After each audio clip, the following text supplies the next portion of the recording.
नमस्कार, एक बार फिर स्वागत है आपका हमारे चैनल नेटवर्क लाइव पर और मैं हूं आपके साथ ईशा गर्ग। चलिए आज की इस स्पेशल रिपोर्ट में हम जानेंगे कि बिहार एनडीए में सीट बंटवारे पर सहमति बनी नहीं है और नीतीश कुमार ने प्रेशर पॉलिटिक्स शुरू कर दी है। चुनावों में किसी भी गठबंधन के लिए सबसे बड़ी चुनौती सीट शेयरिंग होती है। बिहार चुनाव के लिए सीटों का बंटवारा दोनों गठबंधनों के लिए एक जैसी चुनौती बन गया है, एनडीए के लिए भी और इंडिया ब्लॉक जो बिहार में महागठबंधन के तौर पर भी जाना जाता है उसके लिए भी। जनसुराज पार्टी के साथ प्रशांत किशोर की एंट्री चैलेंज तो दोनों ही गठबंधनों के लिए है, लेकिन एनडीए के सामने ऐसी एक और चुनौती है। चिराग पासवान अब भी एनडीए की सीट शेयरिंग में चुनौती बने हुए हैं। चिराग पासवान की जीजा और एलजेपी आर के बिहार प्रभारी अरुण भारती कह रहे हैं कि उनकी पार्टी सभी 243 सीटों पर चुनाव लड़ने की क्षमता रखती है। अपनी दलील को मजबूत करने के लिए वो 2020 के बिहार विधानसभा चुनाव की याद दिला रहे हैं। बिहार से जो खबर सामने आ रही है, मालूम होता है कि एनडीए में बीजेपी और नीतीश कुमार की पार्टी जेडीयू के बीच करीब करीब सहमति बन चुकी है और मामला सिर्फ बाकी दलों को लेकर फंसा है। एनडीए में बीजेपी जेडीयू सहित अभी 5 राजनीतिक दल हैं। उन संभावनाओं से भी इनकार नहीं किया जा रहा जिसमें ये नंबर 1 घट या बढ़ भी सकता है। हो सकता है कि पहले चुनाव की तरह किसी और को वाइल्ड कार्ड एंट्री देनी पड़ जाए। जितन राम मांझी और उपेंद्र कुशवाहा तो कम, लेकिन चिराग पासवान काफी दिनों से अलग अलग तरीके से दबाव बनाने की कोशिश भी कर रहे हैं, लेकिन वो ये भूल जाते हैं कि प्रेशर पॉलिटिक्स के असली खिलाड़ी तो मुख्यमंत्री नीतीश कुमार ही हैं। लंबे समय से नीतीश कुमार अपने ये तकनीकी रणनीति अपनाते आ रहे हैं और ज्यादातर सफल ही रहे। बक्सर की राजपुर विधानसभा सीट से पूर्व मंत्री संतोष कुमार निराला को अचानक उम्मीदवार घोषित किए जाने के पीछे भी प्रेशर पॉलिटिक्स है। नीतीश कुमार ने ये काम डिप्टी सीएम सम्राट चौधरी की मौजूदगी में किया है। देखे तो ये बीजेपी के लिए एक सख्त संदेश भी समझा जा रहा है और थोड़ा अलग होकर देखे तो बीजेपी की सहमति भी हो सकती है और संदेश चिराग पासवान सहित अन्य सहयोगियों के लिए भी हो सकता है।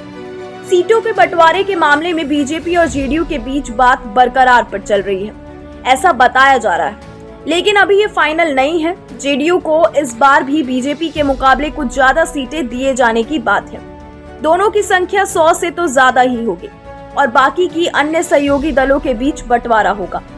2020 के बिहार विधानसभा चुनाव में नीतीश कुमार की जेडीयू ने 115 सीटों पर अपने उम्मीदवार उतारे थे, जबकि बीजेपी ने अपने पास 110 सीटें रखी थी। उस चुनाव में चिराग पासवान एनडीए से अलग होकर चुनाव लड़ रहे थे, लेकिन इस बार वैसे बंटवारा संभव नहीं होगा क्योंकि सहयोगियों को सीटें देने के लिए बीजेपी और जेडीयू को अपने हिस्से से समझौता करना पड़ेगा। हालांकि हाल ही में जेडीयू नेता केसी त्यागी ने कहा था कि चिराग पासवान बीजेपी के हिस्से में है, इसलिए जेडीयू को उन बातों से कोई मतलब नहीं है। पिछले चुनाव में चिराग पासवान ने 135 सीटों पर प्रत्याशी खड़े किए थे, लेकिन जीत एक की पाई थी। बाद में वो भी साथ छोड़कर चला गया था। पिछली बार चिराग पासवान नहीं थे तो वीआईपी वाले मुकेश सहनी थे, जो फिलहाल आरजेडी और कांग्रेस के साथ महागठबंधन में है।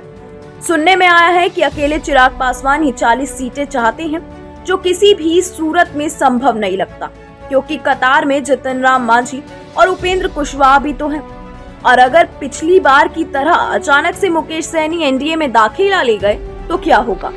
वाइल्ड कार्ड एंट्री के लिए जगह तो बनाकर रखनी ही होगी। 2020 के बिहार विधानसभा चुनाव में चिराग पासवान की पार्टी को मटिहारी की सीट और 5% 6-4% वोट मिले थे, लेकिन अब वो लोकसभा चुनाव के आधार पर विधानसभा सीटों पर दावेदारी पेश कर रहा है और उसी हिसाब से 40 सीटों पर दावा पेश कर सकते हैं। पिछले चुनाव में कम सीटों पर लड़ने के बावजूद बीजेपी को 74 विधानसभा सीटें मिली थी और महज 43 विधानसभा सीटें जीतकर भी नीतीश कुमार मुख्यमंत्री बने थे। जेडीयू का आरोप था कि चिराग पासवान की चुनावी रणनीति से उसे काफी बड़ा नुकसान हुआ था। नुकसान तो चिराग पासवान को भी हुआ था। बीजेपी ने अपनी तरफ से चिराग पासवान के नुकसान की भरपाई तो कर दी है, लेकिन बात तो तभी बनेगी जब चिराग पासवान भी ऐसा सोचते हो। बिहार विधानसभा चुनाव खत्म होने से लेकर 2024 के लोकसभा चुनाव शुरू होने तक चिराग पासवान ने जो दुर्दिन देखे थे उसकी भरपाई तो उनके हिसाब से ही होनी चाहिए। ये ठीक है कि बीजेपी ने चिराग के चाचा को बाहर का रास्ता दिखाकर उनकी खोई हुई चीजें वापस दिला दी।